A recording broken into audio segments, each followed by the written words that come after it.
పనసాకులు ఇట్లా ఉంటాయి. దీన్ని ఇట్లా పుల్లతో గుచ్చేసుకోవటమే. గుచ్చేసుకున్నాక ఇక్కడ పాకెట్ లాగా వస్తాయి. దీంట్లో ఇడ్లీ పిండి ఇట్లా పోసుకొని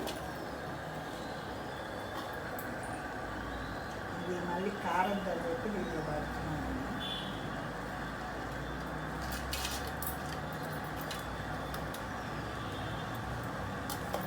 ఇట్లా పోసుకొని ఇది హెల్త్ కూడా చాలా మంచిది. పనసాకులు పెట్టుకొని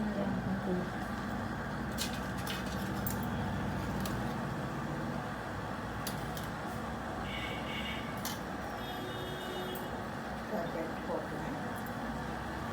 ఇలా పెట్టేసి మామూలుగా మిగిలిన ఎత్తి దీంట్లో పోసేస్తున్నాను.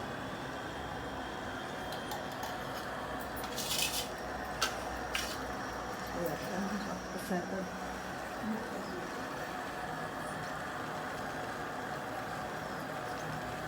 ఈ ఆకు పనసాకు ఇట్లుంటుంది. దీన్ని ఇట్లా మళ్ళించుకొని ఇలాగా పొల వేసుకొని ఇలా కూర్చోటమే.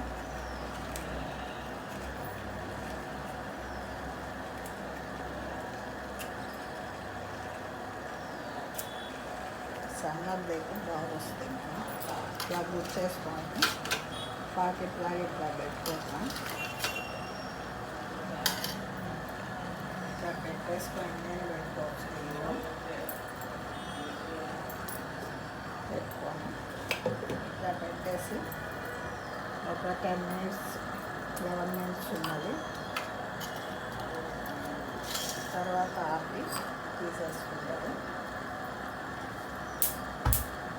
దీని కాంబినేషన్ వచ్చి ఒక సాంబార్ తినవచ్చు, ఇడ్లీ పౌడర్ ఉంటుంది కదా దాంతో తినవచ్చు, అల్లం పసుపు ఉండవచ్చు, బాగుంటుంది టేస్టీగా.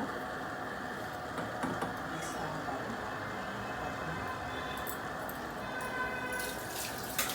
కాకపోతే అది సన్న పుల్లలు ఉన్నది. ఇట్లాంటి ఆకులు ఉన్నప్పుడు దానికి గుచ్చుకుంటే స్మూత్గా వెళ్ళిపోతుంది.